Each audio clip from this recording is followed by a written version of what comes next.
ang Executive Director ng SINAG, Sir Jason Cainglet. Magandang umaga po, sir. Good morning po, Ms. Chacha, at kay Sir Gerald at sa lahat po ng nanonood ng kanilang program. Maraming salamat po. Sir, kamustahin ko lang yung ating mga magsasaka. Kamusta pong epekto nitong bagyong Enteng? Malaki po bang naging epekto nito sa kanila? Fortunately po sa mga farmers natin, yung ating mga palayan at yung mga lugar taniman, hindi naman po siya direct na damage, minimal pa po. Kaya lang po kasi mga baha, mainly sa urban areas po sa mga Ay, ayusin lang po natin, sir. Sorry po, Sir Jason. Medyo nagkakaproblema lang po tayo sa linya. Sir, hello? Ayun, inaayos na po ulit. Oo, mukhang may something yung line natin ngayon. Kanina, meron din tayong ganoon. Babalikan po natin yan mamaya. Pero kung di ako nagkakamali ng dinig, GDP, ang sinasabi niya, fortunately, mukhang wala masyadong epekto. Hindi malaki ang impact. Oo, meron pero hindi ganun kalaki ang impact. Yun yata ang tinutukoy niya, parang meron lang mga sakahan na binaha. Mamaya, babalikan po natin siya. At nako, maging itong update sa Onion Cartel na pinag-uusapan natin kanina, hingin din natin ang kanilang reaksyon, GDP. Pero sa mga kapatid natin na nakatutok po sa atin ngayon, inaantay na rin si Pastor Jeff Eliscopides. Mamaya po yan mga kapatid, abangan ninyo. Batiin ko muna si Joash Alcaide. Magandang umaga na rin kay Sir hindi pala sir, Ma'am Telma Monton. Good morning po sa inyo. At si Mike Montero, nag-hello at nag-hi sa atin on YouTube Live ng Radyo 5. Magandang umaga po, Sir Jason Cainglet. Ay, magandang umaga po ulit sa Ayan. lahat po ng nanonood ng kanyang programa. Clearer na. Okay, sir, you were saying kanina po. Naputol po ba? tayo. O, naputol. Naputol lang tayo. Ganyan po talaga pag live ang show, mga kapatid. Pagpasensyahan nyo na po. Pero babalikan po natin yan maya-mayang kaunti. Oo, Tapos sayang napaka-interesting ng ating pag-uusapan. Oo. Nako, importante pong malaman po natin, mahingi natin ang panig ng SINAG dito sa balita na may 7 kumpanya nga na maghahati-hati para dito sa 2.4 billion pesos na ibinigay na multa. 6 na kumpanya and 6 individuals. 6 companies, 6 individuals Yes, ito. oo. Kaya tagti 330 billion pesos nga sila. Nabanggit mo kanina. So, yun. Wait, may babatiin lang ako. Oy, sige, Ang sige mami ko, lang. si Nora de la Peña, nanonood yan sa atin ngayon. And si Al and Lynn Shason, nanonood sa atin mula sa Bacolod City. Yan. Good morning Hi. po, nanay. Magandang umaga po sa inyo dyan. Kamusta po ang weather dyan sa Bacolod? Eto na, totoo na. Balikan na natin. Nasa linya po ngayon si Sir Jason Cainglet. Magandang umaga po ulit. Naririnig niyo po ba ako? Yes, Malinaw klaro na po, sir. Sir, unahin po Opo. natin ulit bago natin puntahan yung issue dito sa Onion Cartel. Kamusta po ulit itong ating mga magsasaka dito sa katatapos lamang na bagyong Enteng? Fortunately po, hindi po masyadong na-damage yung ating mga palayan at yung mga taniman natin ng mga gulay. Kaya po, we're expecting minimal damage po sa ating agriculture sector. Kung meron man po, dahil kakatanim pa lang naman natin, madali po siyang, papalitan at makapagtanim po niya sa ating mga farmers. Sir, saan ang concentration ng damage nitong kokonti lang na binaha? Kasi po, ang dumaan yung bagyo, hindi po sa ating mga, kumbaga, yung mga central na taniman tulad ng Nueva Ecija, Pangasinan, Tarlac, tsaka sa bandang North, hindi po siya tinamaan ng bagyo, fortunately. Although may mga reports nga po tayo ng mga baha, pero hindi po siya mainly sa mga taniman po. Sir, paano po to may paparating? Well, actually, hindi lang sila paparating, pero parang naging normal na ngayon na napakalakas ng pag-ulan natin, ang daming dalang tubig, nagkokos ng pagbaha. Yung atin pong mga magsasaka, how do you prepare po sa ganitong eventualities?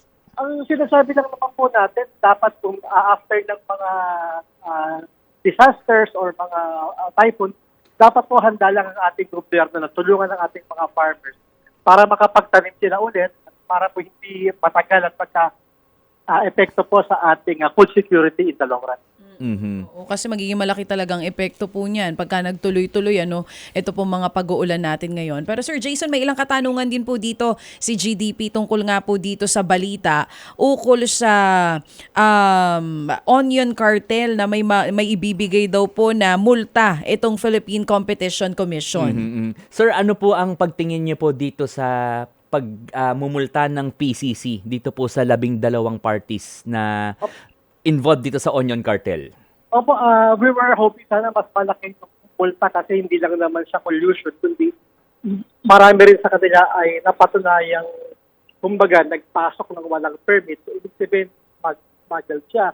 Ang gusto natin sabihin po, etong ang mga personalities po na ito, they were already identified noong 2013 pa sa unang hearing ng Senate at may mga kinasuhan po ang NBI sa mga involved na sinasabi ng PCC. Kaya nagtataka tayo, in fact, ang tanong po natin, paano sila nabigyan ng permit?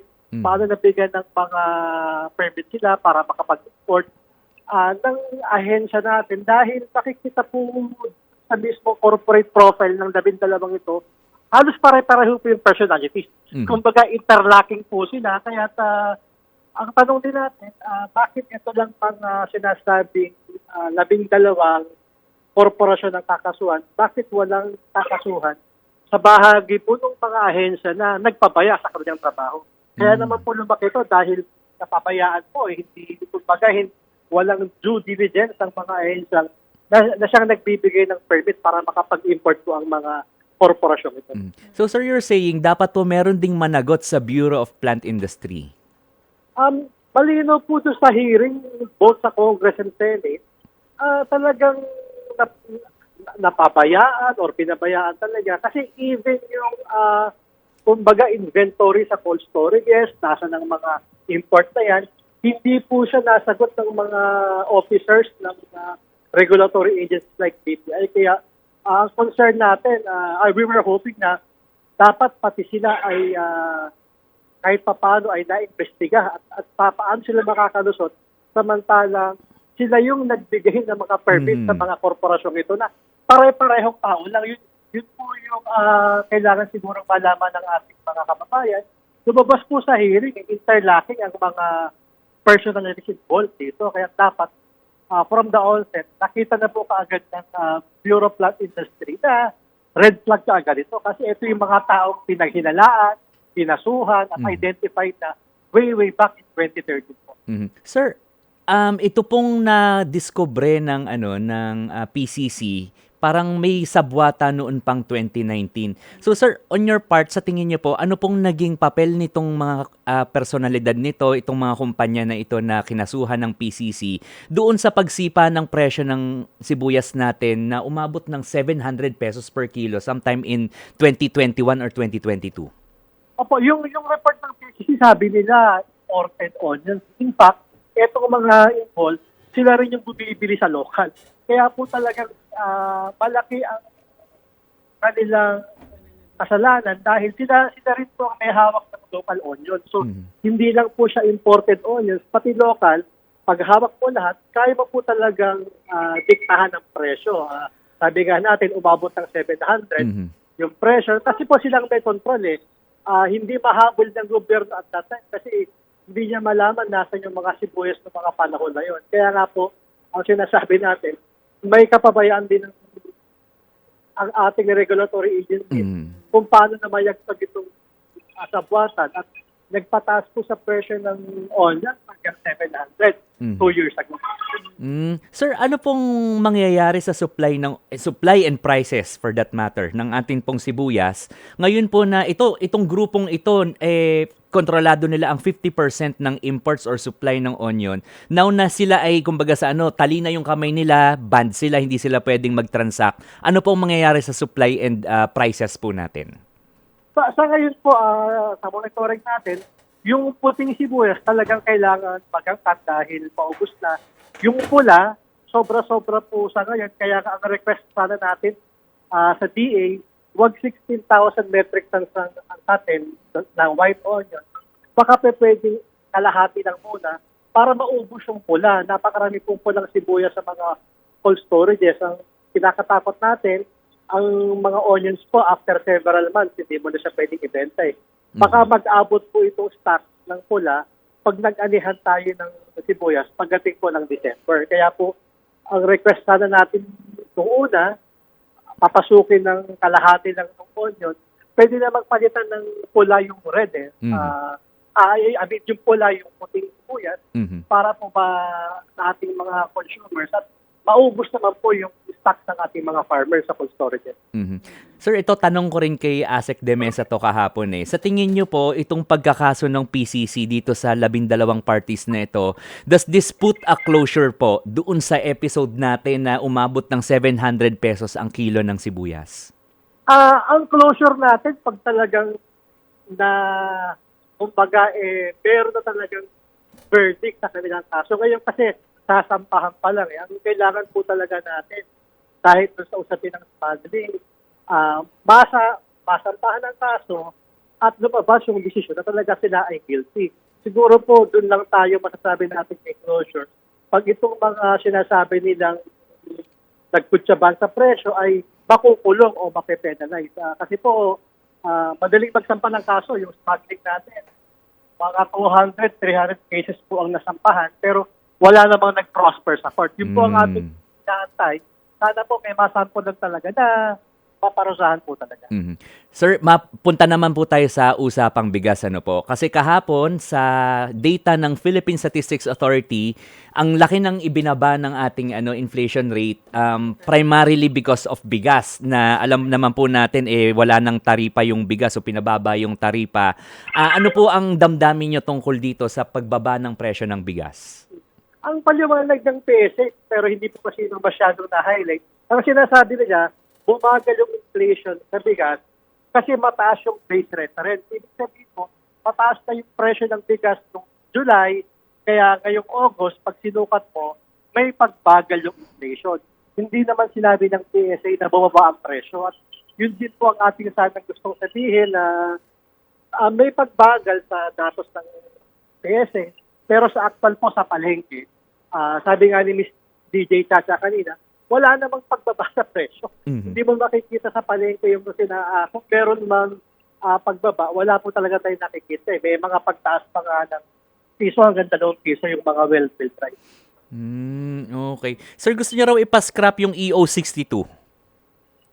Ang sabi po kasi natin, 9 weeks na ngayon ng EO62 or 2.5 months na, ang sabi nila kaya tayo EO62 ay dahil para bumaba ang presyo. Palagay natin yung present kahapon ng PSA ay kumbaga para ipagtanggol yung EO62 na bumababa naman ang presyo ng bigas. Pero ang sabi nga natin, ang sinabi nila ay umagal ang inflation sa bigas pero hindi naman po bumaba ang presyo.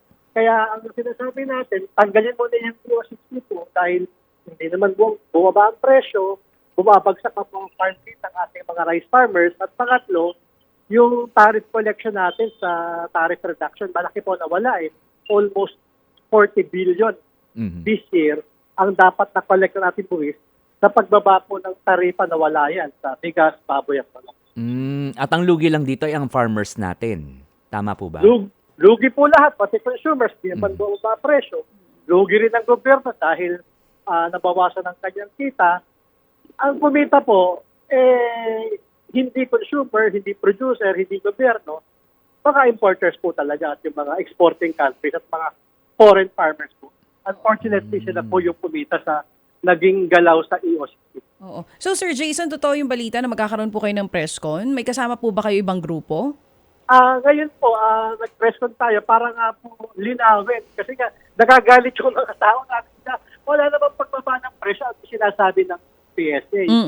Kaya lilinawin natin, ang sinasabi nila, umagal ang inflation, pero wala po talagang pagbaba ng presyo. Kailangan pong linawin niya na, kasi nga, makahanapin sa atin ba't mababa ang presyo. Wala naman po talaga. Sa mismo monitoring niyo po sa News 5, naririnig natin, mataas pa rin ang presyo ng bigas.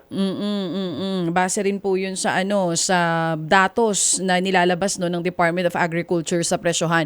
So sinasabi niyo po kanina na may kaugnayan dito sa taripa pa rin yung PSA report na lumabas kahapon? Kasi po ang sinasabi niya sa diduktong kasi ng PSA na yung pagbagal sa inflation ay dahil sa tariff reduction. Unang-una po, pag tininan mo yung presyo ng imported rice ngayon, ganun pa rin dahil ang ginawa lang po ng mga exporting countries tulad ng Vietnam, itinaas lang niya yung presyo. Tama. Sa Vietnam, Lang din, hindi opo. po ba? Nung Opo, nakaraang yung- linggo, yun ang balita na tinaas Opo, nila yung presyo nung nalaman nila na ibinaba ang taripa. Opo, yun po ang pag-uusap natin last week kasama Mm. si Sir Ted. Ang ginawa lang ng mga exporting countries, tinaas ang presyo. Kaya yung etong mga importer na nangako na bababa ang presyo, sila ang nagre-reklamo ngayon kasi nga, dati $600 per metric ton. Ngayon, in-scrap yung mga kontrata nila, bagong kontrata sa bigas, pero $650 na or $660 per metric ton po. Ang, So, walang nanalo in the end. Dun sa pagtanggal ng taripa, talo ang lahat. opo, may mga nanalo pero hindi tayo.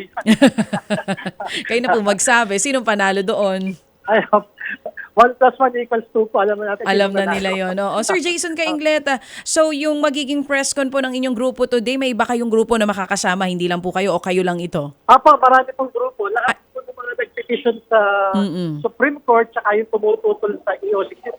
Kasama rin po natin mamaya. So tuloy pa rin ang panawagan ninyo na tigilan na yung EO62 na iyan. Opo, kasi marami namang paraan para mapababa. In fact, merong 40 pesos ang DA, merong 29 ang RIA. Kaya naman po talagang bumaba ang presyo without reducing tariff. Yun naman po ang sinasabi natin. Lahat tayo naghahanap para bumaba ang presyo. Huwag naman po yung isacrifice ang ating mga farmers sa pagbaba ng presyo ng bigas. Tama. Sir Jason Cainglet, mag-aabang po kami ng mga balita sa mangyayari pong press con nyo po ngayong araw kasama yung iba pang mga grupo.